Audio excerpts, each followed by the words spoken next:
Assalamualaikum warahmatullahi wabarakatuh. Perkenalkan, nama saya Alifatika Ardana dari kelas 2 SIB. Pada pertemuan dua kali ini, saya akan menjelaskan tentang variabel di dalam JavaScript. Jadi, variabel dalam JavaScript itu berfungsi sebagai nama yang digunakan untuk menyimpan nilai dan merujuk pada nilai tersebut selama kode dijalankan. Jadi sebagai contohnya itu variabel bisa kita anggap seperti wadah yang menyimpan berbagai jenis data.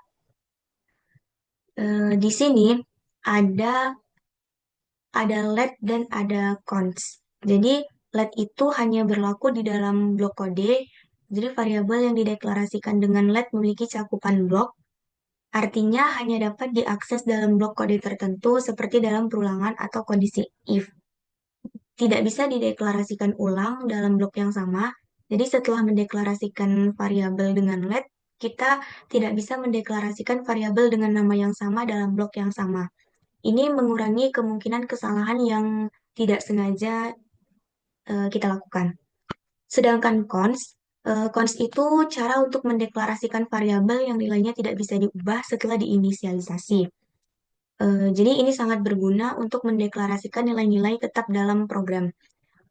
Adapun ciri-ciri dari const ini, tipe data tidak bisa diubah. Jadi setelah variabel const diinisialisasi, kita tidak bisa mengubah nilainya. Misalnya, kita mendeklarasikan const pi sama dengan 3,14. Kita tidak bisa mengubah nilai pi setelah itu. Jadi, hanya digunakan untuk nilai yang konstan. Const digunakan untuk nilai yang tidak berubah seperti konstanta dalam matematika atau pengaturan di dalam kode. Di sini ada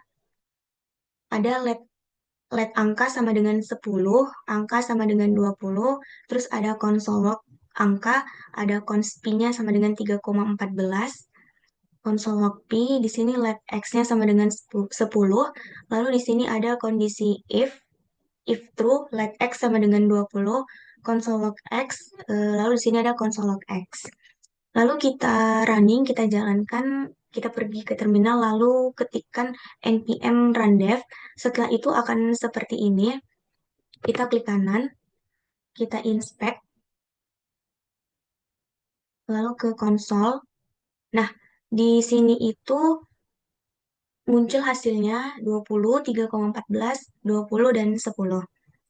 Lalu selanjutnya ke row function. Jadi row function ini ditandai dengan kurung siku ini. Jadi kurung kurawal yang di sini itu eh, itu sebagai objek untuk memanggil yang telah kita inputkan seperti ini. Di sini di dalam kurung kurawal ada ID 1, ada namanya, lalu ada email, lalu setelah tutup kurung kurawal jangan lupa pakai koma. Lalu di sini ada customer for each, customer, console log, nama, customer name, email, customer email. Nah, output dari kode yang ini itu seperti ini.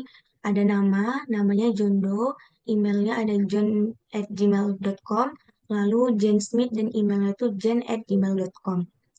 Nah, yang selanjutnya itu ada destructuring.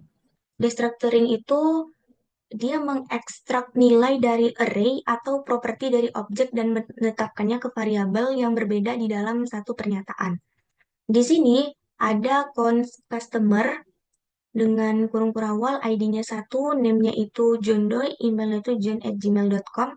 Di bawahnya ada const, ada nama dan nama email dari customer yang telah diinputkan tadi. Dan console log-nya itu eh, output-nya itu akan seperti ini, akan nama dari customer si Jondo tadi. Lalu selanjutnya ada split operator. Jadi split operator itu untuk memperluas atau menghilangkan elemen dari array atau properti dari objek ke tempat lain. Seperti di dalam argumen fungsi atau saat membuat array atau objek baru. Di sini ada const product. Ini ada kurung sikunya. Lalu di dalam kurung siku itu ada kurung kurawal dengan isiannya itu ada ID 1, name-nya itu laptop, stoknya ada 10, ID 2-nya ada smartphone, stoknya itu ada 15. Lalu di cons new produknya itu ada ID 3 dengan nama tablet, stoknya itu ada 5. Lalu ada cons update produk, titik-titik produk dengan new product. Lalu ada konsolog di dalam kurung update produk. Nah, output untuk kodean itu di sini, array 3. Jadi, kalau array itu dimulai dari nol. Jadi, ini dihitung 1, 2, 3. Dengan panjangnya itu atau lengthnya itu ada 3. Di sini ada ID 1, name laptop, ada informasi stoknya ada 10, di ID 2 juga ada nama nama barangnya, ada stoknya juga, di ID 3 juga. Seperti itu. Lalu ada default row function. Jadi jadi default row function ini dia tuh memiliki parameter yang default. Ini berarti jika argumen yang diberikan saat memanggil fungsi tersebut tidak mencakup nilai untuk parameter tertentu, maka parameter tersebut akan menggunakan nilai default yang telah ditentukan.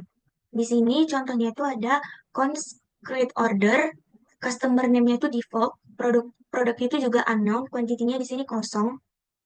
Lalu konsolognya itu ada name. Nah, di sini ada kayak apa ya? Tanda petik, tapi dia miring, enggak tanda petik yang biasa. Ada customer name, ada produk, terus ada quantity juga. Di sini kita inputkan itu create ordernya dengan name-nya itu Mahrus, lalu produknya itu bakso, dan kuantitinya di sini 1. Untuk yang bawahnya, eh, name-nya itu Zain, produknya itu bakso juga, tapi kuantitinya di sini nggak ada, 0. Nah, eh, oh ya, yang di sini untuk yang ketiga create ordernya tuh kosong, tidak ada isi. Output dari kode programnya itu adalah seperti ini. Ada name-nya, ada produknya, dan ada kuantitinya. Untuk yang kedua kan kuantitinya nggak ada, kuantitinya dikosongin. Di sini ada name-nya, ada produknya, dan kuantitinya di sini 0. Untuk yang ketiga, karena semuanya itu kosong, jadi semuanya itu default, produknya unknown, kuantitinya 0. Karena di sini kita set eh, seperti itu. Lalu ada literal. Di sini literal itu nilai data yang ditulis secara langsung dalam kode seperti angka, string, boolean, atau nol tanpa perlu deklarasi variabel terlebih dahulu. Di sini ada const invoice, ada customer, product, quantity, ada price juga. Nah, di sini diawali dengan return. Jadi em, dia tuh pakai apa? Pakai tanda petik, tapi tanda petik yang miring, bukan tanda petik yang biasa. Dia pakai tanda petik yang miring seperti ini.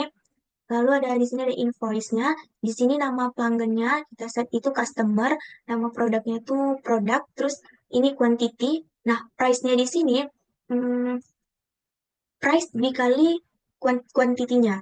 Nah, di sini itu dia ditutup juga pakai apa? Tanda petik yang miring itu. Lalu, nah di sini konsol log invoice-nya itu Mahrus bakso, price-nya itu 10, price-nya itu 100.000 dan kuantitinya itu 10. Output untuk literal yang ini itu ada seperti ini. Nama pelanggannya Mahrus, nama produknya itu bakso, kuantitinya itu ada 10. Nah, 100.000 dikali 10, ini ada 1 juta. Lalu, lalu ada promise. Promise ini objek yang mewakili hasil dari sebuah operasi asinkron yang belum selesai dan akan memberikan nilai pada masa yang mendatang. Di sini ada get customer-nya, terus di sini ada return new promise, ada resolve reject, terus ada set time out-nya. Di sini ada resolve Mahrus Zain, lalu di sini 2000. Nah, untuk output yang itu,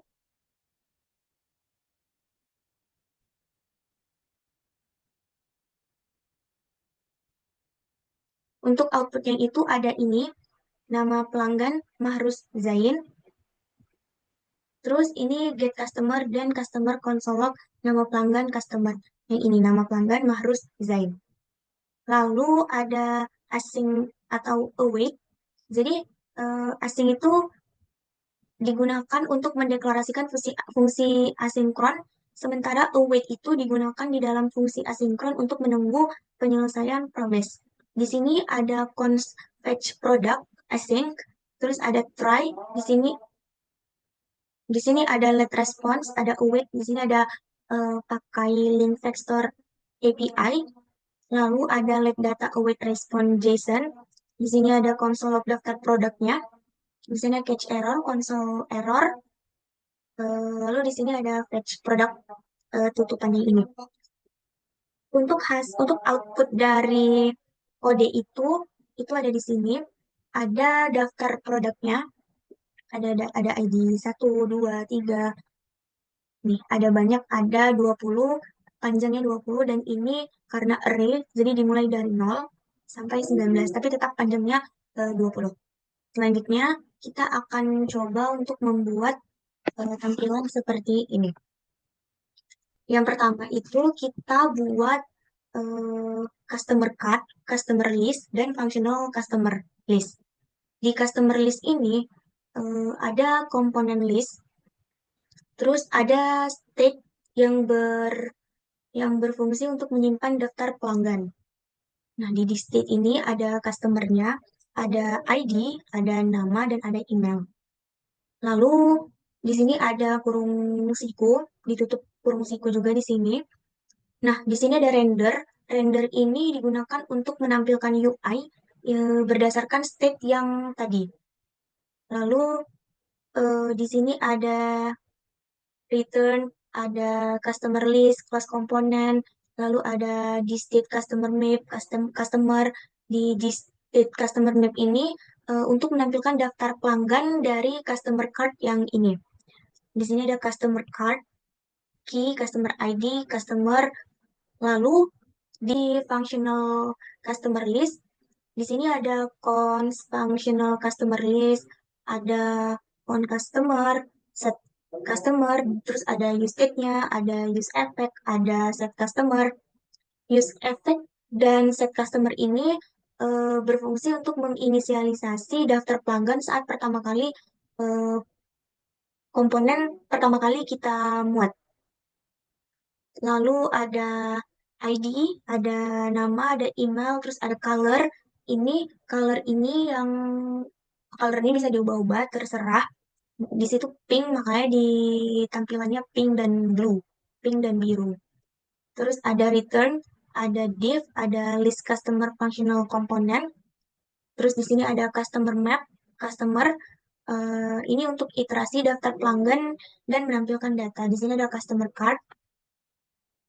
Lalu di customer card ini ada customer, di sini ada return, ada stylenya, ada background, ada customer color, ada bordernya, paddingnya juga berapa. Terus ada customer name yang tadi sudah di-input, ada customer email juga. Nah, setelah ini dibuat semuanya ketiga-tiganya, itu kita masukkan dia ke app.jsx. Di sini ada CRM Customer Management. Nah, di sini ada class customer list dan functional customer list. Ini tuh kita masukin dan sebelumnya jangan lupa untuk diimport. Jadi dia udah ada di sini. Setelah itu, setelah menggabungkan semua komponen, maka tampilannya akan menjadi seperti ini. CRM Customer Management, Customer List, ada nama dan ada nama sama emailnya. Terus ini ada list customer juga. Seperti itu. Baiklah, sekian video dari saya. Terima kasih dan maaf. Assalamualaikum warahmatullahi wabarakatuh.